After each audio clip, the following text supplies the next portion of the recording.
আসসালামু আলাইকুম। সুপ্রিয় শিক্ষার্থী এবং যারা ডাক্তাররা যারা এই ভিডিও দেখছেন, সবাইকে স্বাগত জানাচ্ছি আজকের এই লাইভ ক্লাসে।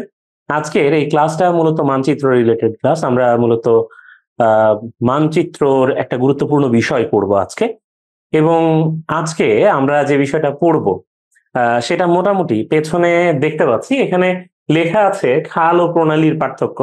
তবে আমরা মূলত এটা দিয়ে শুরু করব আজকে পড়ানো, যে খাল এবং প্রণালীর পার্থক্য কি, বা খাল কি প্রণালী কি, দুটো তো একই রকম জিনিস আমরা মানচিত্রে দেখি, বা তফাৎটা কি থাকে, এটা হচ্ছে একটা গুরুত্বপূর্ণ বিষয়। তার সাথে পৃথিবীর যত গুরুত্বপূর্ণ প্রণালী আছে, মানে যে প্রণালীগুলো থেকে সাধারণত প্রশ্ন আসে বিভিন্ন প্রতিযোগিতামূলক পরীক্ষায়, বিসিএস এ প্রশ্ন আসে, অন্যান্য যে প্রতিযোগিতামূলক পরীক্ষা আছে সেগুলোতে প্রশ্ন আসে, সেই প্রণালীগুলো আমরা একটু দেখিয়ে দেবো আজকের ক্লাসে। তাহলে আজকের এই সেশনটা কিন্তু বেশ গুরুত্বপূর্ণ হতে যাচ্ছে এবং একই সাথে বেশ ইন্টারেস্টিং হতে যাচ্ছে। যারা মানচিত্র নিয়ে মোটামুটি ইন্টারেস্টেড এবং মানচিত্রের বিষয়গুলোকে যারা বুঝতে চান, যারা যারা জানতে চান, তাদের জন্য কিন্তু এই ক্লাসটা, এই সেশনটা খুবই গুরুত্ব রাখে। সুতরাং আশা করছি যে সবাই একটু মনোযোগ দিয়ে দেখবেন, এবং আপনাদের যদি কোনো জিজ্ঞাসা থাকে, কোনো প্রশ্ন থাকে, তাহলে সেটা কমেন্টে আপনারা অবশ্যই জানাবেন। আমরা পরে সময় মতো সেগুলোর উত্তর দেওয়ার চেষ্টা করব। তো যা বলছিলাম, যে আমরা বেসিক্যালি আজকে শুরু করব আমাদের ক্লাস খাল ও প্রণালীর পার্থক্য দিয়ে। তবে ক্লাস শুরু করার আগে আমি সংক্ষেপে আমার পরিচয়টা দিয়ে নিচ্ছি। আমার নাম সাকিব শাহরিয়ার। আমি জেনেসিস বিসিএস কেয়ারে প্রায় 3, 4 বা 5 বছর প্রায় আমি আমি নিয়মিত ক্লাস নিচ্ছি। আপনাদের সাধারণ জ্ঞান অংশটা মূলত আমি দেখি, বাংলাদেশ এবং আন্তর্জাতিক দুটো অংশই। তার সাথে মানচিত্রের কিছু স্পেশাল ক্লাস আছে, সাম্প্রতিকের কিছু স্পেশাল ক্লাস আছে, যেগুলো আমি নিয়ে থাকি। তো আমরা যেহেতু এখানে বলা আছে যে খাল এবং প্রণালীর পার্থক্য কি, তাহলে আমরা এটা দিয়েই মূলত শুরু করি। আচ্ছা, আমরা জানি হয়তোবা যে খাল কাকে বলে আর প্রণালী কাকে বলে, এই বিষয়টা হয়তো আমরা জানি। দেখেন, দুটোর কাজ কিন্তু একই। তবে আমি সবসময় ক্লাসে রসিকতা করে বলি যে খাল কেটে সাধারণত কুমির আনা যায়, আর প্রণালী কেটে কুমির আনার কোনো সুযোগ নেই। কারণ খাল মানুষ কাটে, আর প্রণালী মানুষ কাটার কখনো সুযোগ পায় না।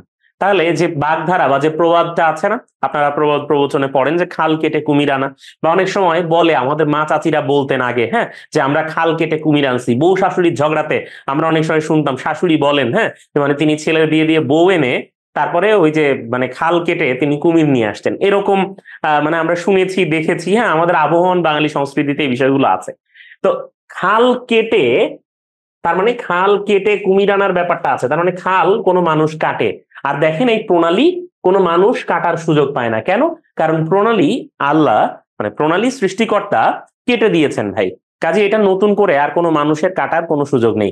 তাহলে খাল আর প্রণালী মোটামুটি একই জিনিস। জিনিসটা কি আমরা যদি আরেকটু ক্লিয়ারলি দেখতে চাই, তাহলে আমরা আমরা এই দুটো ছবি একটু ভালো মতো আমরা লক্ষ্য করতে পারি। দেখেন, এই যে যে দুটো ছবি, যে দুটো ছবি আপনারা এখানে দেখছেন, দেখেন একটা ছবিতে খাল দেখানো হয়েছে এখানে, আর এখানে দেখানো হয়েছে প্রণালী বা স্ট্রেইট। প্রণালীর ইংরেজি হচ্ছে বা স্ট্রেইট। তাহলে দেখেন, এইখানে যে দুটো ছবি আছে, এই দুটো ছবিতে প্রকারান্তরে একই ব্যাপার দেখানো হচ্ছে। স্ট্রেইটটা অনেক জুম করে সুন্দর করে আঁকা একটা ছবি দেখানো হচ্ছে, আর খালের যে ছবিটা এখানে দেখানো হচ্ছে, দেখেন এইটা মূলত, আমি একটু দাগ দিয়ে যদি দেখাই, এখান থেকে একটা খাল আছে। দেখেন এইখানে হচ্ছে মেডিটেরিয়ান সি, যেটাকে বাংলায় বলে ভূমধ্যসাগর। আমরা অনেকে ইংরেজি নাও বুঝতে পারি, যেমন আমি নিজে ইংরেজি একটু কম বুঝি। ধরেন এটা কি, এটা হচ্ছে ভূমধ্যসাগর। হ্যাঁ, তাহলে এই ভূমধ্যসাগর থেকে দেখেন এইখানে আছে রেড সি। রেড সি মানে হচ্ছে লোহিত সাগর ভাই। রেড মানে লাল, লালের বাংলা ভালো সাধু বাংলা হচ্ছে লোহিত, মানে কাজী নজরুল টাইপ বাংলা আর কি, সেটা হচ্ছে লোহিত। তাহলে এই লোহিত সাগর আর এই যে মেডিটেরিয়ান সি বা ভূমধ্যসাগর, এই দুটোকে যোগ করেছে দেখেন একটা খাল। তবে যোগ কিন্তু এমনি এমনি করেনি, মানুষ করিয়েছে। মানুষ এই খাল কেটেছে। এই খালটার নাম হচ্ছে ভাই সুয়েজ খাল। পৃথিবীর বিখ্যাত যে খালটা আপনারা চেনেন, এই খালটাই হচ্ছে কি সুয়েজ খাল। তাহলে তাহলে লক্ষ্য করেন যে আপনি একটা খাল এখানে দেখছেন। হ্যাঁ, এখানে আপনি একটা খাল দেখছেন, এই খালের নাম কি? এই খালের নাম হচ্ছে ভাই সুয়েজ খাল। তাহলে এই যে যে খালটা, এই খালটা মানুষ কেটেছে। হ্যাঁ, ফ্রান্সের একজন প্রকৌশলীর সাহায্যে এই খালটা মানুষ কেটেছে। এই খালটা হচ্ছে কি সুয়েজ খাল। তাহলে এই যে সুয়েজ খাল মানুষ কাটলো, এই কাটা খালটা কি করলো? দেখেন, এই ভূমধ্যসাগর যে বলেছিলাম, এই ভূমধ্যসাগরের সাথে এই রেড সি বা এই লোহিত সাগরকে যুক্ত করে ফেললো। তাহলে দেখেন, এই রেড সি বা লোহিত সাগর, এইটা ছিল একটা আলাদা ওয়াটার বডি। এটা একটা ছিল আলাদা একটা জলপথ, এবং এই যে এই পাশের এই ভূমধ্যসাগর, এটা ছিল একটা আলাদা জলপথ। কারণ ভূমধ্যসাগর তো বোঝেনি, ভূমধ্যসাগর এটাকে কেন বলা হচ্ছে, কারণ ভূমধ্যসাগর হচ্ছে একদম ভূয়ের মধ্যে, তার মানে এইটা একদিকে জিব্রাল্টার প্রণালী দিয়ে যুক্ত, আর একদিকে হচ্ছে আপনার এই এই এই এই যে সুয়েজ খাল দিয়ে যুক্ত।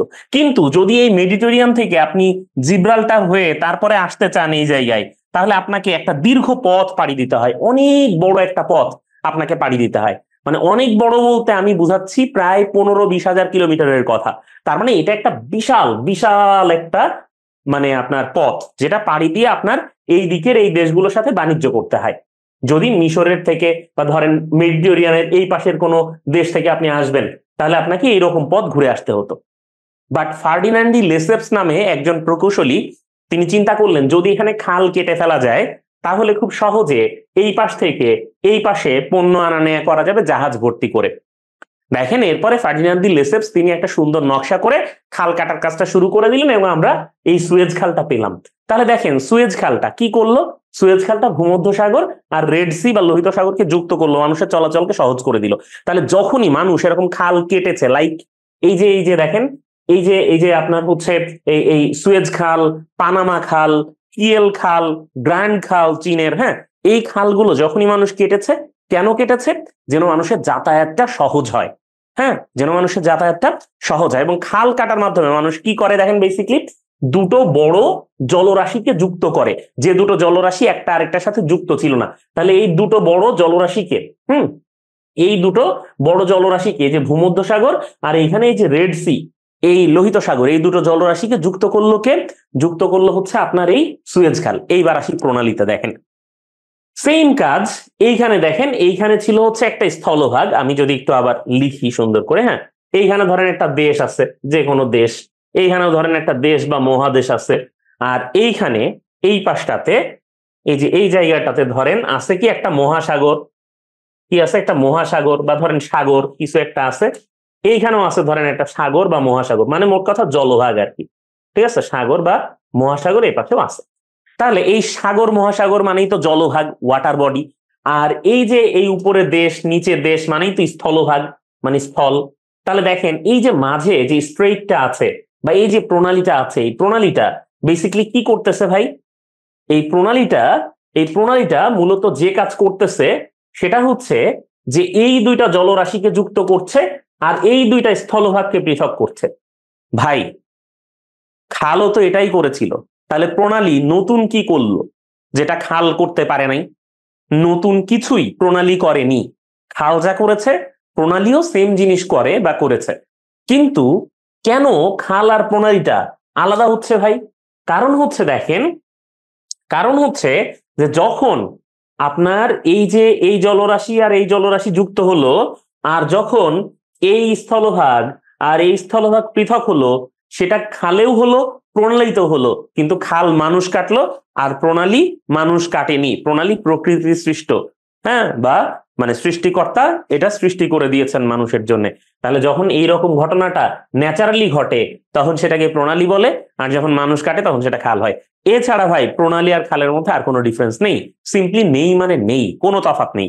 ঠিক আছে, তাহলে আপনারা যে দুটো তফাৎ দেখলেন এই তফাৎই হচ্ছে মূলত খাল আর প্রণালীর মধ্যে তফাৎ। আশা করি প্রণালী এবং খালের মধ্যে তফাৎ বা এই জিনিসটা আসলে কি এই বিষয়টা আপনারা ভালো মতো বুঝতে পেরেছেন। মানচিত্র দেখলে আপনারা খুব ক্লিয়ারলি বিষয়গুলো ধরতে পারবেন এরপরে, এবং একবার যদি মানচিত্রে এভাবে দেখে পড়েন আশা করি ভাইয়া ভুল হবে না। এখন লক্ষ্য করেন, আমরা বিশ্বের গুরুত্বপূর্ণ প্রণালীগুলো জানবো। সাধারণত প্রণালী আমরা কিভাবে মনে রাখি ভাই? আমরা প্রণালী মনে রাখি নানা রকম সংকেতের মধ্য দিয়ে। দেখেন শুধু প্রণালী না, সাধারণ জ্ঞানে সেই সবচেয়ে জনপ্রিয় শিক্ষক হয় যে সংকেতের মাধ্যমে পড়ায়। সংকেতের মাধ্যমে পড়ানো কেমন? যেমন ধরেন যে আমরা পড়েছি, আমি যখন অ্যাডমিশন কোচিং করেছি, অ্যাডমিশন কোচিং করার সময় আমি পড়েছি, কি পড়েছি? সেটা হচ্ছে ধরেন আহ একটা দেশ, ধরেন যে একটা সংস্থা, তাই না, একটা সংস্থা ধরেন যে আসিয়ানভুক্ত সবচেয়ে বেশি যেটা আপনার চলে, সবচেয়ে বেশি চলে বলতে যেটা হচ্ছে আপনার সবচেয়ে বেশি জনপ্রিয়, হ্যাঁ, এখানে জনপ্রিয় কথাটা ব্যবহার করবো। কারণ আসিয়ানভুক্ত দেশগুলো মনে রাখার যে একটা কৌশল, এইটা পড়ে নাই এরকম লোকজন আপনাদের ডাক্তারদের মধ্যেও নেই, নর্মালি মনে হয় ইঞ্জিনিয়াররাও পড়ছে, ঠিক আছে, যাদের সাধারণ জ্ঞান পড়া লাগে না। আসিয়ানভুক্ত দেশগুলো মনে রাখার একটা সহজ কৌশল আমরা পড়েছি না? কি সহজ কৌশল পড়েছি? আসিয়ানভুক্ত দেশগুলো মনে রাখা একটা সহজ, সবাই পড়েছে। সেটা হচ্ছে এমটিভির এমটিভির ফিল্ম দেখলে এমটিভির ফিল্ম দেখলে এমটিভির ফিল্ম দেখলে বিসিএস হবে না, তাই না? বিসিএস হবে না। আচ্ছা, আসিয়ানভুক্ত দেশগুলো মনে রাখার আমরা একটা সহজ কৌশল এভাবে পড়েছি যে এমটিভির ফিল্ম দেখলে বিসিএস হবে না। কি? এই যে এইগুলা সব আলাদা আলাদা দেশ দেখেন, Malaysia, Thailand, Vietnam, Philippines, Indonesia, Laos, Myanmar, Brunei, Cambodia, Singapore. তাহলে আমরা এভাবে পড়েছি না? পড়েছি ভাই। কিন্তু বলেন তো ভাই, পরীক্ষার খাতায় ধরেন এসেছে কোনটি আসিয়ানভুক্ত দেশ বা কোনটি আসিয়ানভুক্ত দেশ নয়, তখন আপনি এই এমটিভির ফিল্ম দেখলে বিসিএস হবে না এইটা কি আপনি পরীক্ষার খাতায় বা প্রশ্নে লিখে তারপরে মনে মনে করে করে এরপরে কি আপনি উত্তর দিতে পেরেছেন অপশনগুলো বাছাই করে, নাকি প্র্যাকটিসের মাধ্যমে বা আপনার যে অর্জিত জ্ঞান অ্যাডমিশনের সময় ছিল সেটার মাধ্যমে আপনাকে উত্তর করতে হয়েছে? বলেন। খুবই স্বাভাবিক যে আপনি পরীক্ষার খাতায় এত মানে এই যে সংকেত মনে করে, হ্যাঁ, নানা রকম ছন্দ মনে করে, নানা রকম কৌশল মনে করে, হ্যাঁ, অনেকে গানে গানে আপনার সংবিধান শেখায়, হ্যাঁ, তারপরে গানে গানে প্রণালী শেখায়, হ্যাঁ, গানে গানে মুদ্রার নাম মুখস্থ করায়, ইদানিং র‍্যাপ সং দেখি। ভাই এগুলো আসলে না, মানে সাস্টেইনেবল না, টেকসই না। কাজে আপনাকে আপনার মতো করে কৌশল অবলম্বন করতে হবে এবং মানচিত্রের সাথে রিলেটেড যে বিষয়গুলো আছে সেগুলোর জন্য সবচেয়ে বড় কৌশল হচ্ছে মানচিত্র, মনে রাখবেন। তাহলে মানচিত্রের জন্য সবচেয়ে বড় কৌশল জাস্ট মানচিত্র, অন্য কোনো কিচ্ছু নেই এর মধ্যে। এই বিষয়টা আপনারা সবাই একটু কাইন্ডলি মাথায় রাখবেন। তাহলে আমরা মানচিত্রের মাধ্যমে কিভাবে প্রণালী মনে রাখতে পারি, এই বিষয়গুলোই আমরা আজকের এই সেশনটাতে, আজকের এই ক্লাসটাতে আমরা একটু দেখার চেষ্টা করব। তাহলে দেখেন মানচিত্রের মাধ্যমে কিভাবে মনে রাখতে পারি। দেখেন এইখানে আপনারা দেখছেন, এখানে দেখেন একটা ছবি দেয়া আছে, একটা মানচিত্র, একটা ছবি দেয়া আছে। ছবিটা আমি চেষ্টা করেছি যথেষ্ট স্পষ্ট করতে, কিন্তু যেহেতু ইন্টারনেট থেকে নেয়া, এর চেয়ে স্পষ্ট করে কেটে কুটে নেওয়া ছবি তো খুব বেশি স্পষ্ট এর চেয়ে সম্ভব না। এখানে দেখেন আমাদের বাড়ির কাছের একটা প্রণালী দেখানো হয়েছে।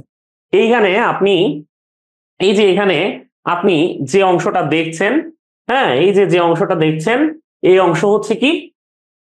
এই অংশ হচ্ছে ভাই ভারত, এটা হচ্ছে ইন্ডিয়ার অংশ। এই যে দেখেন এখানে তামিলনাড়ু লেখা আছে, তাহলে এটা হচ্ছে তামিলনাড়ু। এই যে এখানে আছে কেরালা, এটা হচ্ছে মাদুরাই। মাদুরাইয়ে কিন্তু একটা বিখ্যাত টেম্পল আছে জানেন, সেই টেম্পলের জন্য এই সাউথের বিখ্যাত টেম্পল হচ্ছে মাদুরাই টেম্পল। এবং মাদুরাইয়ের বিখ্যাত শাসক ছিলেন একজন, হ্যাঁ, একজন রাজা। সেই রাজার নাম অনুযায়ী এই মানে রাজার মানে বানানো টেম্পল খুবই বিখ্যাত আর কি ওখানকার। আচ্ছা, এছাড়া দেখেন এই যে এখানে এই আপনারা দেখছেন এই তামিলনাড়ুর একদম নিচের দিকে এই জায়গাতে এই যে এইখানে যে কিছু ইয়ে আছে, মানে আপনার এই যে ছোট ছোট দ্বীপ আছে, রামেশ্বরম দ্বীপ যেগুলো, এইগুলোকে বলা হয় এই শ্রীলঙ্কা যে দেশটা আছে এখানে। এই কিছুদিন আগে নিজেদেরকে দেউলিয়া ঘোষণা করেছিল যে শ্রীলঙ্কা, যেটার ওই যে জাফনা আছে এখানে, এলটিটি বা তামিল টাইগার্সরা সক্রিয় ছিল এই শ্রীলঙ্কার সাথে। এই শ্রীলঙ্কাকে ইন্ডিয়া থেকে পৃথক করেছে। তাহলে দেখেন এইখানে আমরা দেখতে পাচ্ছি যে পৃথক হয়েছে ইন্ডিয়া আর শ্রীলঙ্কা। কোন কোন দেশ? ইন্ডিয়া আর শ্রীলঙ্কা পৃথক হয়েছে। আবার দেখেন এইখানে আছে, আমরা জানি এইখানে আছে বঙ্গোপসাগর, বঙ্গোপসাগর আছে এখানে, এবং এই জায়গায় আছে মান্নার উপসাগর বা গালফ অফ মান্নার। তাহলে আমরা দেখতে পাচ্ছি, দেখেন দুটো বিষয় আমি একটু আপনাদের আবারও বলি, আবারও একটু দেখাই। এইখানে আমরা দেখতে পাচ্ছি উপরে আছে বঙ্গোপসাগর, এই জায়গায় আছে গালফ অফ মান্নার। তাহলে এই দুটোকে দেখেন, এই সরু জলরাশিটা যুক্ত করেছে এই জায়গাতে, করেছে, যুক্ত করেছে দুটোকে, করেছে না? করেছে। আবার দেখেন এই যে এইখানে আছে শ্রীলঙ্কা, হ্যাঁ, এই যে এইখানে আছে শ্রীলঙ্কা আর এইখানে আছে ভারত। তাহলে শ্রীলঙ্কা আর ভারতকে, এই ভারত আর শ্রীলঙ্কাকে পৃথক করেছে এই সরু প্রণালীটাই, কিন্তু ভারত আর শ্রীলঙ্কাকে পৃথক করেছে। তাহলে আমরা জানি যে প্রণালীর সূত্র কি, প্রণালীর সংজ্ঞা কি? প্রণালীর সংজ্ঞা হচ্ছে যে দুটো জলভাগকে যোগ করবে আর দুটো স্থলভাগকে পৃথক করবে, যে সরু জলরাশি, সেটাই হচ্ছে প্রণালী। তাহলে দেখেন এই যে এটা হচ্ছে একটা প্রণালী এবং এই প্রণালীটার নাম হচ্ছে পক প্রণালী। তাহলে আমরা আমরা যে প্রণালীটা এখন জানলাম সেই প্রণালী হচ্ছে পক প্রণালী। তাহলে আমরা মনে রাখবো কিভাবে? মনে রাখবো, দেখেন পক প্রণালী কি করেছে আমরা মানচিত্র একবার দেখব। ভারত থেকে শ্রীলঙ্কাকে পৃথক করেছে, তাহলে লিখবো ভারত মাইনাস শ্রীলঙ্কা, হ্যাঁ, ভারত মাইনাস শ্রীলঙ্কা।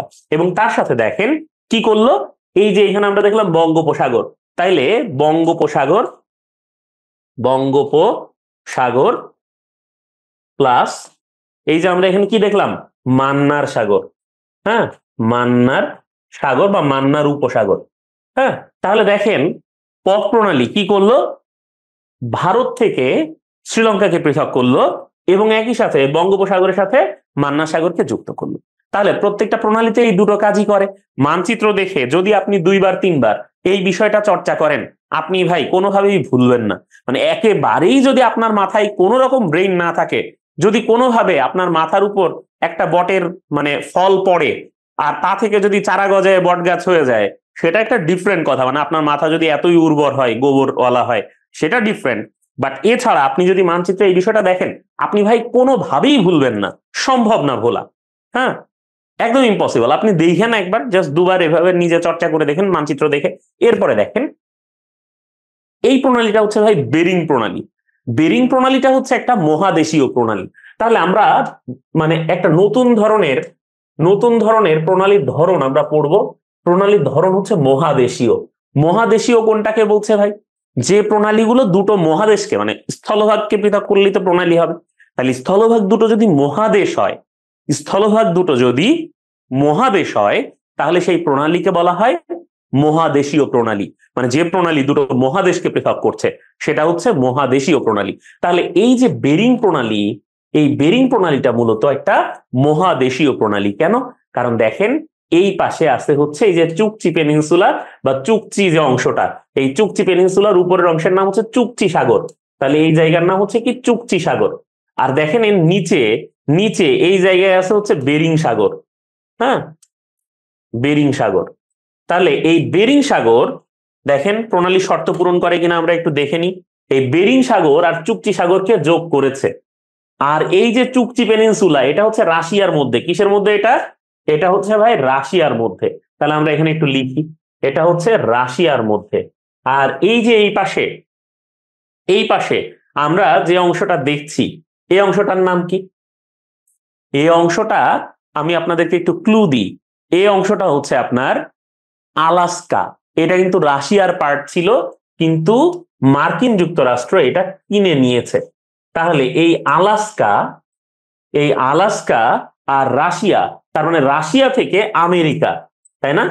মানে ইউএসএ, তার মানেই তো আমেরিকা মহাদেশ, তাই না? তাহলে রাশিয়া থেকে আমেরিকা মহাদেশকে বা এশিয়া থেকে আমেরিকা মহাদেশকে পৃথক করেছে। আপনারা হয়তো বা বুঝতে পারছেন। তাহলে দেখেন এইখানে কাজটা কি হলো। আচ্ছা, কাজটা কি হলো? কাজটা হলো দেখেন এইখানে আমরা দেখতে পাচ্ছি এশিয়া থেকে আমেরিকা মহাদেশকে পৃথক করেছে, মাইনাস করেছে। এশিয়া থেকে আমেরিকা মহাদেশকে পৃথক করেছে বা মাইনাস করেছে। আর চুকচি সাগর আর বেরিং সাগরকে যোগ করেছে। চুকচি সাগর আর বেরিং সাগরকে যোগ করেছে। কোন প্রণালী নাম? নাম হচ্ছে বেরিং প্রণালী। কোন প্রণালী? বেরিং প্রণালী। তাহলে বেরিং প্রণালী আমরা কিভাবে মনে রাখবো? দেখেন, যোগ করেছে বেরিং সাগর যোগ চুকচি সাগর, আর বিয়োগ করেছে রাশিয়া মাইনাস ইউএসএ, মানে রাশিয়া মাইনাস ইউএসএ বা রাশিয়া মাইনাস আলাস্কা বা রাশিয়া মাইনাস বা এশিয়া মাইনাস আমেরিকা, তাই না? মানে উত্তর আমেরিকা আর কি। ঠিক আছে? তাহলে দেখেন এটা হচ্ছে একটা মহাদেশীয় প্রণালী, এই বেরিং প্রণালীটা। এইবার আমরা পরের প্রণালীতে চলে যাই এবং দেখি এখানে কি আছে, বসফরাস প্রণালী। এই বসফরাস প্রণালী আরেকটা মহাদেশীয় প্রণালী। আমরা জানি 2টা মহাদেশে অবস্থিত দেশ কি কি বলেন তো? আপনারা যারা স্ক্রিনের সামনে আমাকে দেখছেন একটু বলেন তো 2 মহাদেশে অবস্থিত দেশ কি কি বলেন? রাশিয়া আছে 2 মহাদেশে অবস্থিত, এশিয়া এবং ইউরোপে আছে। মিশর আছে, আরেকটা কোনটা আছে? তুরস্ক আছে। কোনটা আছে? তুরস্ক আছে। তাহলে দেখেন এই তুরস্ক, এর একটা বড় অংশ আছে এশিয়াতে, আর ছোট্ট একটা অংশ সেটা চলে গেছে কোথায়? ইউরোপে। কিন্তু তুরস্ক ইউরোপকে একসময় এতটাই ডমিনেট করেছে যে সবাই বলছে তুরস্ক হচ্ছে কি ইউরোপের দেশ, তাই না? এবং তুরস্ককে বলা হচ্ছে ইউরোপের রুগ্ন মানুষ, the sick man of Europe. কারণ যখন ইউরোপের খিলাফত একটা খুব বাজে অবস্থার মধ্যে পড়েছে, ওই সময় তুরস্ককে বলা হচ্ছে সিক ম্যান অফ ইউরোপ বা ইউরোপের রুগ্ন মানুষ। তাহলে এখন লক্ষ্য করেন, এই যে আমার যে তুরস্কটা আছে ভাই, এই তুরস্ক, এটা হচ্ছে তুরস্কের মেইনল্যান্ড। তুরস্কের যে মূল ভূমি আছে, তুরস্কের যে মূল ভূমিটা আছে যেটা এশিয়ার অংশ, সবচেয়ে বড় অংশ যেটা এশিয়ার যে অংশ, এইটাকে বলা হয় এশিয়া মাইনর।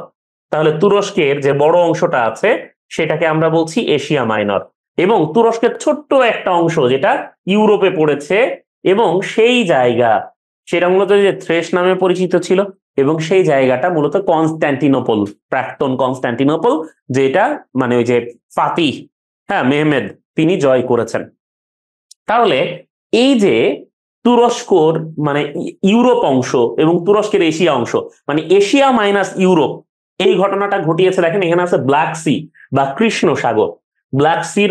ব্ল্যাক সির বাংলা হচ্ছে কৃষ্ণ সাগর, হ্যাঁ। আর এইখানে আছে দেখেন মারমারা সি বা মর্মর সাগর, হ্যাঁ। তাহলে মর্মর সাগর বা মারমারা সি। তাহলে দেখেন এই কৃষ্ণ সাগর এবং মর্মর সাগরকে যুক্ত করেছে, কৃষ্ণ সাগর এবং মর্মর সাগরকে যুক্ত করেছে, আর ইউরোপ থেকে মানে এশিয়া থেকে ইউরোপকে পৃথক করেছে। নাম কি প্রণালীর? প্রণালীর নাম হচ্ছে বসফরাস প্রণালী। ভেরি ভেরি ইম্পর্টেন্ট এই প্রণালীটা, বসফরাস প্রণালীটা। এবং এই বসফরাস প্রণালীর উপর দিয়ে ব্রিজ আছে 2 জায়গায়, ঠিক আছে, ব্রিজ আছে 2 জায়গায়। এখন অনেকেই বলে থাকে যে এইখানে শুধু বসফরাস না, আর এজিয়ান প্রণালীও অনেকে আছে বলে থাকে, এজিয়ান সাগর মারমারা সাগরকে যুক্ত করেছে। যাই হোক, অনেকে এজিয়ান প্রণালীর অস্তিত্ব স্বীকারই করে না, ডিফারেন্ট ব্যাপার। আমি বসফরাস পড়াচ্ছি, বসফরাসটা দেখেন। তাহলে লক্ষ্য করেন যে এশিয়া এবং ইউরোপকে পৃথককারী প্রণালী কোনটা? প্রশ্ন আসতে পারে, উত্তর কি হবে? বসফরাস প্রণালী। ঠিক আছে, উত্তর হবে বসফরাস প্রণালী। তাহলে বসফরাস প্রণালীও একটা মহাদেশীয় প্রণালী, যেটা দুটো মহাদেশকে পৃথক করেছে। ঠিক আছে, এরপরে দেখেন আমরা চলে যাই বাবেল মানদেব। আমি 3টা বি মানে ট্রিপল বি বলি, এই 3টা বির যে প্রণালীগুলো আছে খুব ইম্পর্টেন্ট, বেরিং, বাবেল মানদেব আর বসফরাস। এই 3টা প্রণালী খুব ইম্পর্টেন্ট। তার মধ্যে বাবেল মানদেব হচ্ছে সবচেয়ে বেশি গুরুত্বপূর্ণ। কেন বাবেল মানদেব সবচেয়ে বেশি গুরুত্বপূর্ণ আমি আপনাদেরকে একটু বলে দিই। দেখেন এই বাবেল মানদেব প্রণালীটা যেখানে, দেখেন এইখানে হচ্ছে এডেন সাগর বা এডেন উপসাগর, গালফ অফ এডেন, আর এটা হচ্ছে রেড সি বা লোহিত সাগর। আর এই লোহিত সাগর আর এই এডেন উপসাগরকে যুক্ত করেছে এই আপনার বাবেল মানদেব বা গেট অফ টিয়ার্স বা অশ্রুর দরজা। ঠিক আছে, এই যে প্রণালীটা, এই প্রণালীটা যুক্ত করেছে। বাবেল মানদেবের ইংরেজি হচ্ছে গেট অফ টিয়ার্স, আমি বলেছি, যার বাংলা হচ্ছে অশ্রুর দরজা। দেখেন পৃথিবীতে যত বাণিজ্য পৃথিবীতে হয়, তার একটা মেজর পোরশন হয় এই বাবেল মানদেব দিয়ে। ইভেন সমুদ্র পথে যত আন্তর্জাতিক বাণিজ্য হয় তার 90% হয় হচ্ছে আপনার এই বাবেল মানদেব দিয়ে। মানে এই দিক দিয়ে যেতেই হবে, এবং এইটার সুযোগ নিয়ে এই যে দেখেন এখানে সোমালিয়া বা হর্ন অফ আফ্রিকার যে দেশগুলো আছে, এই দেশের জলদস্যুরা প্রায় এই বাবেল মানদেবে কবজা করে এবং জাহাজ দখল করে নেয় এবং নাবিকদেরকে জিম্মি করে। বাংলাদেশি নাবিকদেরকে জিম্মি করার মতো ঘটনাও ঘটেছে কয়েকবার। এছাড়া এই নিয়ে হলিউডে মুভি পর্যন্ত আছে, যে ক্যাপ্টেন ফিলিপস, আপনারা হয়তো অনেকেই দেখেছেন, হ্যাঁ, এই বাবেল মানদেব প্রণালীর মানে ঘটনা নিয়ে মুভি। ঠিক আছে, তাহলে এই বাবেল মানদেব প্রণালী কি করলো দেখেন, এই রেড সি আর এই গালফ অফ এডেন মানে এডেন উপসাগর আর লোহিত সাগরকে যুক্ত করলো, আর পৃথক করলো কি, দেখেন উপরে আছে এশিয়া। এই যে ইয়েমেন কি এশিয়ার দেশ না? ইয়েমেন হচ্ছে এশিয়ার দেশ। আর এই যে সোমালিয়া, জিবুতি, এগুলা কোন জায়গার দেশ ভাই? আফ্রিকার দেশ, হর্ন অফ আফ্রিকার দেশ। এটা হর্ন অফ আফ্রিকার ওই যে so easy, Somalia, Ethiopia, Eritrea, Djibouti, এই 4টা দেশকে পৃথক করেছে। তাহলে এইটা দেখেন এশিয়া থেকে মাইনাস কোনটা? মাইনাস হচ্ছে আফ্রিকা। তাহলে আমরা বুঝতে পারলাম যে এই বাবেল মানদেব হচ্ছে Asia minus Africa, Bab el Mandeb হচ্ছে এশিয়া মাইনাস আফ্রিকা। আর আর এই রেড সি প্লাস এডেন উপসাগর, যেটা লোহিত সাগর প্লাস এডেন উপসাগর। তাহলে প্রণালীর শর্ত এটা পূরণ করলো, এবং এইটা একটা বিখ্যাত প্রণালী, বাবেল মানদেব প্রণালী। আশা করি সবাই এটা বুঝতে পেরেছেন। আমরা পরের প্রণালীটা একটু দেখে নেব। পরের প্রণালীটা আমাদের বে অফ বেঙ্গলের একটু নিচে, একেবারে এই যে মালয়েশিয়া থেকে ইন্দোনেশিয়াকে পৃথককারী প্রণালী, মালয়েশিয়া থেকে ইন্দোনেশিয়াকে পৃথককারী প্রণালী, যেটার নাম হচ্ছে মালাক্কা প্রণালী। লক্ষ্য করেন এখানে মালয়েশিয়া আছে, এখানে ইন্দোনেশিয়া আছে। তাহলে মালয়েশিয়া থেকে ইন্দোনেশিয়াকে পৃথক করেছে, এবং এই যে এখানে দক্ষিণ চীন সাগর আছে, এই দক্ষিণ চীন সাগরের সাথে দেখেন এই যে এখানে আন্দামান সাগর আছে, আন্দামান সাগরকে যোগ করেছে। তাহলে আন্দামান সাগর দক্ষিণ চীন সাগরকে যোগ করেছে, এবং তার সাথে দেখেন এই মালয়েশিয়া আর ইন্দোনেশিয়াকে পৃথক করেছে। আপনাদের কাছে অনেক সময় কনফিউশন লাগবে, অনেক বইয়ে দেখবেন যে কোনো জায়গায় ধরেন পক প্রণালীর জায়গায় লেখা আছে যে ভারত মহাসাগর এবং আরব সাগরকে পৃথক করেছে, বা বঙ্গোপসাগর ভারত মহাসাগরকে পৃথক করেছে, আবার কোথাও বলবেন বঙ্গোপসাগর আর মান্না সাগরকে পৃথক করেছে। ভাই মূল কথা হচ্ছে যে এটা একটা হইলেই হয়, সাগর উপসাগর মহাসাগর যেটা এখানে থাকবে সেটাকেই মূলত পৃথক করেছে। তো পক প্রণালীটা কিন্তু মান্না সাগরকেও পৃথক করেছে, ভারত মহাসাগরকেও পৃথক করেছে, এটা আপনাকে বুঝতে হবে। হ্যাঁ, কাজেই মান্নার হচ্ছে একটা উপসাগর, আর ভারত মহাসাগর তো ভাই ভারত মহাসাগর। ঠিক আছে, কাজেই কোনোটা ছোট কোনোটা বড়, ওইটা আসলে একটা আরেকটার অংশ। এটাই। তো দেখেন, তাহলে মালয়েশিয়া ইন্দোনেশিয়াকে পৃথক করলো, সাউথ চায়না সি আর হচ্ছে আপনার আন্দামান সি কে যুক্ত করলো। ঠিক আছে, এটা হচ্ছে কি মালাক্কা প্রণালী। এরপর দেখেন আরো একটা রাজনৈতিকভাবে এবং বর্তমানে রাজনৈতিকভাবে অনেক বেশি গুরুত্বপূর্ণ একটা প্রণালী, সেটা হচ্ছে হরমুজ। রাজনৈতিকভাবে গুরুত্বপূর্ণ প্রণালীগুলোর মধ্যে যদি বলেন, তাহলে হরমুজ হচ্ছে মানে একদম ইম্পর্টেন্টেস্ট, মানে এর চেয়ে ইম্পর্টেন্ট আর হয় না। এই হরমুজ প্রণালীর দখল বরাবরই নিয়ে রেখেছে এই বন্দর আব্বাস, হ্যাঁ, তারপরে এই যে কাশেম, হ্যাঁ, তারপরে এই যে আপনার এই যে এখানে আবু মুসা, হ্যাঁ, তারপরে এই যে ছোট তুনব বা তুনবে কুচাক, হ্যাঁ, বা তুনবে বুজুর্গ, এইদিকে যে ছোট ছোট দ্বীপগুলো আছে, হ্যাঁ, ছোট ছোট দ্বীপ আছে অনেকগুলো, এই সব দ্বীপের যে মালিক, কে মালিক? ইরান। এই জায়গায় আছে হচ্ছে ইরান, আর এই নিচে আছে হচ্ছে ইউএই বা ইউনাইটেড আরব আমিরাত। এই যে দুবাই, শারজা, ফুজাইরা, আজমান, রাস আল খাইমা, এই যে এখানে আছে হচ্ছে আবুধাবি। ঠিক আছে, যেগুলাতে আমাদের বাপ চাচারা কাজকর্ম করতে যায়। তাহলে এই ইউনাইটেড আরব আমিরাত বা এই যে দুবাই যেটাকে আমরা বলি আর কি, আবুধাবি, হ্যাঁ, এই শারজা, এরা এদের সাথে ইরানের সম্পর্ক খুব একটা সুবিধার না। কেন সুবিধার না? কারণ ইরান এই হরমুজ প্রণালীর উপর দখলদারি করে। এইখানে আছে পার্সিয়ান গালফ বা পারস্য উপসাগর, এখানে আছে পার্সিয়ান গালফ বা পারস্য উপসাগর, আর এই জায়গায় আছে ওমান উপসাগর। এই পারস্য উপসাগর এবং ওমান উপসাগরকে যুক্ত করেছে এই স্ট্রেইট অফ হরমুজ বা হরমুজ প্রণালীটা। তাহলে দেখেন হরমুজ প্রণালীটা কি করলো?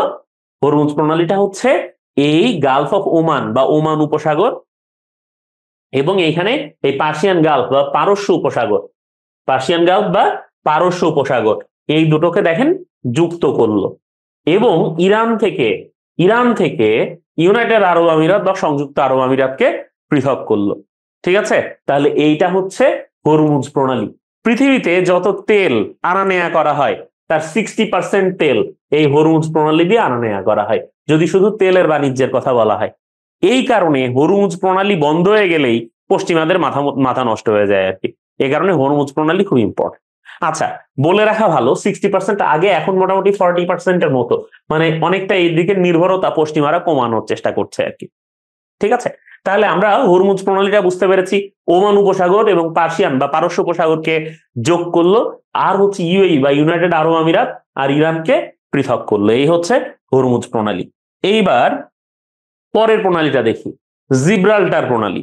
দেখেন জিব্রাল্টার, এটা কিন্তু তারিকের নাম, স্পেন বিজয় করেছিলেন যিনি, তারিক বিন জিয়াদ। আপনারা হয়তো নাম শুনেছেন, স্পেন বিজয়ী তারিক বিন জিয়াদ বা মুসা বিন নুসাইরের কথা হয়তো আপনারা শুনেছেন। তো এই যে স্ট্রেইট অফ জিব্রাল্টার বা জিব্রাল্টার প্রণালী, এই জিব্রাল্টারের প্রকৃত মানে প্রকৃত নামটা হচ্ছে জাবাল আত তারিক। হ্যাঁ, তাহলে কি জাবাল আত তারিক? এই জাবাল আত তারিক যেটা, এটা হচ্ছে তারিক যে জায়গায় নেমেছিলেন। ঠিক আছে, তারিক যে জায়গায় নেমেছিলেন সেই জায়গা জাবাল আত তারিক। এখন দেখেন এই যে জিব্রাল্টার, এই জিব্রাল্টারটা এই মেডিটেরিয়ান সি বা ভূমধ্যসাগর এবং এইখানে আটলান্টিককে যুক্ত করেছে।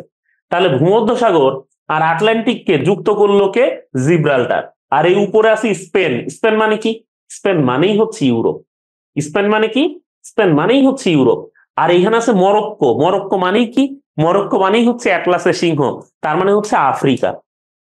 তাহলে দেখেন আফ্রিকা মাইনাস ইউরোপ আর Mediterranean sea plus Atlantic sea, এইটাই হচ্ছে জাবাল আত তারিক বা জিব্রাল্টার। ঠিক আছে, তাহলে জিব্রাল্টার প্রণালীটা খুবই, দেখেন মানে খুবই ইন্টারেস্টিং জিব্রাল্টারের কাহিনী। তারিক বিন জিয়াদ আসলেন এবং নামলেন, মুসা বিন নুসাইর তখন এসে পৌঁছান নাই। তারিক বিন জিয়াদ নেমে তারপরে তার যে জাহাজ ছিল সেই জাহাজ তিনি পুড়াইয়ে দিলেন। পুড়াই দিয়ে তার সমবেত যে 800 তার যে সঙ্গী ছিল তাদের উদ্দেশ্যে তিনি বললেন যে দেখো, তোমাদের সামনে বিশাল শত্রুর বাহিনী আছে, এখন তোমরা শত্রুদেরকে মারবা নাকি তোমরা সমুদ্রে ঝাঁপ দিয়ে পড়ে মরবা, তোমাদের বিষয়। আমরা যুদ্ধ করে মরতে পারি তাহলে আমরা শহীদ হয়ে যাব, আর যদি আমরা শত্রুদেরকে মারি তাইলেও আমরা শহীদ হয়ে যাবো, হয়তো আমরা যদি মরে যাই তাইলে। এখন দেখো তোমরা কোনটা করবা। তার সাথীরা দ্বিগুণ তেজে জবাব দিল যে আমরা যুদ্ধ করবো, এবং তারপরে তো যুদ্ধ হলো। হ্যাঁ, এবং স্পেন মুসলমানদের অধীনে চলে আসলো, হ্যাঁ, প্রায় 800 বছরের জন্য। এরপর স্পেনের যে বড় বড় ইমারত আছে সেগুলো অনেকটা মুসলমানদের বানানো, তাই না? কর্ডোবা যেটা, হ্যাঁ, সেটা তো মুসলমানদের বানানো। তো দেখেন এই হচ্ছে ঘটনা। এবং মূলত এই আফ্রিকা থেকে মুসা বিন নুসাইর পরে গেলেন, হ্যাঁ, এই স্পেন দখল করতে, এবং ইউরোপে মুসলমানদের বিজয় অভিযানটা শুরু হয়েছিল ঠিক এভাবেই মোটামুটি। ওকে, তাহলে এই জন্য জিব্রাল্টার প্রণালীটা কিন্তু বেশ মানে স্মরণীয় একটা জায়গা দখল করে থাকে আর কি। এরপরে আমরা দেখি বর্তমান সময়ে যখন রাশিয়া এবং ইউক্রেনের মধ্যে যুদ্ধ চলছে, এবং রাশিয়ার বিরুদ্ধে যখন একে একে রাশিয়ার যে কাছাকাছি দেশগুলো আছে, ফিনল্যান্ড, সুইডেন, আমরা দেখছি একে একে ন্যাটোতে যোগ দিচ্ছে, এরকম একটা সময়ে এই প্রণালীটা বেশ ইম্পর্টেন্ট হতে পারে। দেখেন ইউক্রেনের নিচে এই যে যে অংশটা দেখছেন, এই অংশটার নাম হচ্ছে ভাই, এই অংশটার নাম হচ্ছে, বলেন তো কি? এই অংশটার নাম হচ্ছে, যেটা ইউক্রেনের কাছ থেকে রাশিয়া কেড়ে নিয়েছিল, আবার কি নাম? এইখানেই কিন্তু একটা বিখ্যাত সম্মেলন হয়েছিল, যে সম্মেলনে ভেটো প্রদান করার ক্ষমতা দেয়া হয়। হ্যাঁ, এই যে এখানে যে ব্ল্যাক সি আছে, এই কৃষ্ণ সাগরের পাড়েই এই যে এখানে আছে সেভাস্তোপোল, যে সেভাস্তোপোল হচ্ছে একটা বিখ্যাত বন্দর নগরী ইউক্রেনের, ঠিক আছে? বলেন তো কি নাম? যেটা, যে জায়গা দখল করতে যাওয়ার কারণে, যে জায়গা দখল করার কারণে এই রাশিয়াকে আপনার হচ্ছে মানে G8 থেকে বাদ দিয়ে দিয়ে G7 বা গ্রুপ অফ 8 থেকে গ্রুপ অফ 7 হয়ে গেল রাশিয়াকে বাদ দিয়ে। বলেন তো ইউক্রেনের কোন জায়গায় এটা? এক্স্যাক্টলি এটা হচ্ছে ক্রিমিয়া বা ক্রাইমিয়া, এক একজন এক এক ভাবে উচ্চারণ করে আর কি। ইউক্রেনের এই ক্রিমিয়া অংশটা রাশিয়া অ্যানেক্স করে, অ্যানেক্স মানে দখল করে নেয়, শত্রু সৈন্য প্রয়োগ করে, শক্তি প্রয়োগ করে। এখন দেখেন রাশিয়া থেকে এই ক্রিমিয়াকে পৃথক করেছিল এইখানে একটা সরু জলরাশি, হ্যাঁ, এই জায়গায় একটা সরু জলরাশি এটা পৃথকের কাজটা করেছিল। এই জায়গায় আছে আজব সাগর, অনেকেই বাংলা এটাকে আজব সাগর বলে, আসলে আজব না, এটা হচ্ছে আজব সাগর বা সি অফ আজব। আর এইখানে আছে হচ্ছে ব্ল্যাক সি বা কৃষ্ণ সাগর। তাহলে দেখেন এই কৃষ্ণ সাগর এবং আজব সাগরকে যুক্ত করেছে, আর রাশিয়া থেকে ক্রিমিয়াকে পৃথক করেছে। তাহলে রাশিয়া মাইনাস ক্রিমিয়া, আজব প্লাস ব্ল্যাক মানে কৃষ্ণ, কিসের মাধ্যমে হয়েছে? কার্চ প্রণালীর মাধ্যমে হয়েছে, কার্চ প্রণালী। তাহলে এই কার্চ প্রণালীটা হচ্ছে যেটা আজব সাগর কৃষ্ণ সাগরকে যোগ করেছে, রাশিয়া এবং ক্রিমিয়াকে পৃথক করেছে, সেটাই হচ্ছে কার্চ প্রণালী। তাহলে আশা করা যায় যে আপনারা কার্চ প্রণালীটা ধরতে পেরেছেন এবং বুঝতে পেরেছেন। দেখেন এই যে এটা হচ্ছে ইউক্রেন, ইউক্রেনের এটা নিচে এটা হচ্ছে আজব সাগর, এবং এইখানে তো আছে ব্ল্যাক সি বা কৃষ্ণ সাগর, তাহলে দুটোকে যোগ করলো, আর রাশিয়া থেকে ক্রিমিয়া বা ইউক্রেনকে পৃথক করেছিল। ঠিক আছে, এই হচ্ছে আপনার কার্চ প্রণালী। ওকে, এরপরে দেখেন পৃথিবীর দীর্ঘতম প্রণালীর কথা যদি আমরা বলি, এটা হচ্ছে পৃথিবীর দীর্ঘতম প্রণালী। এই যে যে প্রণালীটা আমরা দেখছি এটা হচ্ছে পৃথিবীর দীর্ঘতম প্রণালী। দেখেন এইখানে আছে শাখালিন, হ্যাঁ, এইখানে আছে এটা, এটা হচ্ছে শাখালিন দ্বীপ, আগেই বলে রাখি। এই যে দ্বীপটা, এই দ্বীপটার নাম হচ্ছে শাখালিন দ্বীপ। শাখালিন দ্বীপ রাশিয়ার দখলে, বাট এটাকে জাপান নিজের বলে দাবি করার একটা চেষ্টা করেছিল দ্বিতীয় বিশ্বযুদ্ধের সময়। বাট রাশিয়া বরাবরই শাখালিন দ্বীপের দখল নিয়ে রেখেছে, কোনোভাবেই রাশিয়া মানে আপনার শাখালিন দ্বীপের দখল ছাড়বে না। ওকে, তো দেখেন এই শাখালিন দ্বীপ, আর এটা হচ্ছে রাশিয়ার মূল ভূখণ্ড। তাহলে রাশিয়া থেকে শাখালিন দ্বীপকে পৃথক করেছে, রাশিয়া দ্বীপ মানে রাশিয়া থেকে শাখালিন দ্বীপকে পৃথক করেছে, ঠিক আছে? এবং দেখেন এইখানে আছে ওকস্টক সাগর বা এই শাখালিন উপসাগর, যেটা আপনারা বলেন ওকস্টক সাগর বা শাখালিন উপসাগর, এবং নিচে আছে জাপান সাগর। তাহলে জাপান সাগর, জাপান সাগর প্লাস ওকস্টক সাগর অথবা শাখালিন উপসাগর, যেটাই আপনারা বলতে চান বলতে পারেন, শাখালিন উপসাগর। আচ্ছা, এটা কি শাখালিন মানে, আর শাখালিন দ্বীপ মাইনাস রাশিয়া। তাহলে রাশিয়া থেকে শাখালিন দ্বীপকে পৃথক করেছে, জাপান সাগর আর ওকস্টক সাগরকে যুক্ত করেছে, পৃথিবীর যে দীর্ঘতম প্রণালীটা, এটাই হচ্ছে পৃথিবীর দীর্ঘতম বৃহত্তম প্রণালী। এই প্রণালীটার নাম হচ্ছে তাতার প্রণালী। ঠিক আছে, দীর্ঘতম প্রণালী বা বৃহত্তম প্রণালী, এই প্রণালীটাই হচ্ছে কি তাতার প্রণালী। ঠিক আছে, তাহলে আশা করা যায় যে আপনারা মোটামুটি এই তাতার প্রণালীটা দেখতে পেলেন। এটা হচ্ছে রাশিয়ার মূল ভূখণ্ড দেখবেন, আর রাশিয়ার মূল ভূখণ্ডের পাশে দেখবেন একটা এরকম দ্বীপ আছে, শাখালিন দ্বীপ। শাখালিন দ্বীপটা দ্বিতীয় বিশ্বযুদ্ধের পরে রাজনৈতিকভাবে বেশ গুরুত্বপূর্ণ হয়েছিল। আর জাপানের সাথে রাশিয়ার কিন্তু একটা বড় টানাপোড়েন এই শাখালিন দ্বীপকে কেন্দ্র করে হয়েছিল। ঠিক আছে, ওকে। এরপরে দেখেন আমরা একটু ডোভার প্রণালী এবং তার সাথে ইংলিশ চ্যানেলটা দেখে নেব। দেখেন এইখানে আছে হচ্ছে ইংল্যান্ড, ইংল্যান্ড তো আপনারা চেনেন, আর এইখানে আছে হইতেছে ফ্রান্স। ইংল্যান্ড এবং ফ্রান্সের মধ্যে মানে দুইজনের মধ্যে টানাপোড়েন এটা দীর্ঘদিনের। আপনারা জানেন যেখানে ইংল্যান্ড ছিল ফ্রান্স সেখানে ইংল্যান্ডের বিরোধিতা করেছে। আমাদের পলাশির যুদ্ধে ইংরেজদের বিরুদ্ধে ফ্রান্স নবাবকে হেল্প করার চেষ্টা করেছিল। যখন মার্কিন যুক্তরাষ্ট্র স্বাধীনতা লাভ করে তখন ফ্রান্স মার্কিন যুক্তরাষ্ট্রকে হেল্প করেছিল ইংল্যান্ড থেকে আলাদা হতে বা এই স্বাধীনতার জন্য আর কি। কাজে ফ্রান্স আর ইংল্যান্ডের মধ্যে সিংহাসন নিয়ে একটা দ্বন্দ্ব, এটা চিরন্তন অনেক পুরানো একটা দ্বন্দ্ব, শতবর্ষব্যাপী যুদ্ধ এদের মধ্যে চলেছে। তো দেখেন এই দুইটা দেশের মধ্যে এই জায়গায় আছে ফ্রান্সের ডানকার্ক এবং এই জায়গায় আছে ডোভার। দ্বিতীয় বিশ্বযুদ্ধের সময় এই ডানকার্ক এই বন্দরটাও খুব ইম্পর্টেন্ট। কেন? কারণ এইখানে প্রায় 2.5 লাখ সৈন্য ওই সময় আটক হয়েছিল, মানে আটকা পড়েছিল, এবং তারপরে অনেক কষ্টে এই ডানকার্ক থেকে তাদেরকে বের করে নিয়ে যাওয়া হয়। এটা নিয়েও কিন্তু একটা মুভি আছে দ্বিতীয় বিশ্বযুদ্ধের সময়কার। যাই হোক, তো দেখেন এই ফ্রান্স থেকে ইংল্যান্ডকে পৃথক করলো, ফ্রান্স থেকে ইংল্যান্ডকে পৃথক করলো, এবং দেখেন এই যে উত্তর সাগরের সাথে এই দিকে দেখেন এই যে ইংলিশ চ্যানেলকে সংযুক্ত করলো, এই দেখেন ডোভার প্রণালীটা। ঠিক আছে, তাহলে এই হচ্ছে ডোভার প্রণালী। মূলত প্রশ্ন অনেক সময় আসে ফ্রান্স থেকে ইংল্যান্ডকে পৃথককারী প্রণালী কি? ডোভার প্রণালী উত্তর হবে। আর যদি ডোভার প্রণালী উত্তরে না থাকে তাহলে বুঝবেন ইংলিশ চ্যানেলকে উত্তর হিসেবে ধরেছে, সেক্ষেত্রে ইংলিশ চ্যানেল উত্তর দিয়ে দিবেন। ঠিক আছে, তাহলে দেখেন এই হচ্ছে প্রণালী মনে রাখা, এবং খুব ইজি ব্যাপার এই প্রণালী মনে রাখা। আশা করি যে আজকের ক্লাসের পর মানচিত্র দেখে আপনারা প্রণালীটা একবার একটু দেখে নেবেন। প্রণালী থেকে আমাদেরকে কি পড়তে হবে ভাই? পড়তে হবে যে আসলে প্রণালী কোন দুটো সাগরকে যোগ করলো বা কোন দুটো জলভাগকে যোগ করলো, আর কোন দুটো স্থলভাগ মানে কোন দুটো দেশ, কোন দুটো এলাকা বা দ্বীপ, আর কোন দুটো মহাদেশকে পৃথক করলো। এই দুটো জিনিস প্রণালী আমাদের মনে রাখতে হয়। এবং আপনি যদি মানচিত্র দেখে এই ক্লাসের মতো করে দুইবার করে প্র্যাকটিস করেন বা এক সপ্তাহ পড়ে তারপরে আরেক সপ্তাহে আবার দেখেন, আশা করি ভাই আপনার ভুল হবে না। ইভেন আপনি যদি আমার মতো করে পড়াতে নাও পারেন, মিনিমাম অপশনস দেখলে আপনি খুব সহজে উত্তর করতে পারবেন। নিঃসন্দেহে আপনি আমার কাছ থেকে একটা চ্যালেঞ্জ নেন এবং একটু দেখেন, পড়েন এবং নিজেকে নতুন করে একটু আবিষ্কার করেন, আপনার পটেনশিয়ালকে নতুন করে আবিষ্কার করেন। আশা করা যায় খুব দ্রুতই সবাই খুব ভালো করবেন। আপনাদের সবার জন্য অনেক অনেক অনেক অনেক শুভকামনা থাকছে, দোয়া থাকছে, ভালোবাসা থাকছে। আশা করছি পরবর্তী ক্লাসে আপনাদের সাথে আবার দেখা হবে। জেনেসিস বিসিএস কেয়ারের পক্ষ থেকে আপনাদের সবাইকে অনেক অনেক শুভকামনা।